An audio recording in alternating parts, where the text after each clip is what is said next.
जो घरे प्रत्येक नारी आज्ञा पूजा कला बेले जोर रे घंटी बजेई बजेई बा जोर रे घंट बाड़े बाड़े ठाकुर पूजा करे से घर को केबे दारिद्र आसेना, से घर को केबे दुर्दिन आसेना, से घर को केतेबेले भूत पिशाच कहार कुदृष्टि पड़ेना।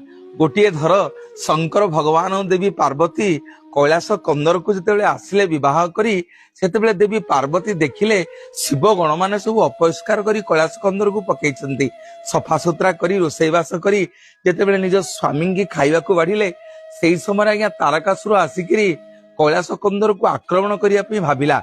माँ कौन कले गोटे विराट बड़ घंट धरिले, से घंट को आज्ञा दान दान कर जोर जोर बाड़ेले। तारकासुर सबु असुर माने से आज्ञा मरीगले।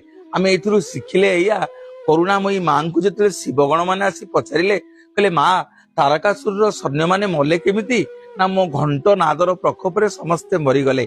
से माँ कहले आज जो नारी प्रत्येक घरे ठाकुर पूजा कला बेले घंटी बजेइब घंट बाड़ेइब ता घरे केबे हेले कुदृष्टि पड़िबनी, दारिद्र आसीबनी, केबे हेले कहार नजर पड़िबनी कि ग्रह दोष आसीबनी।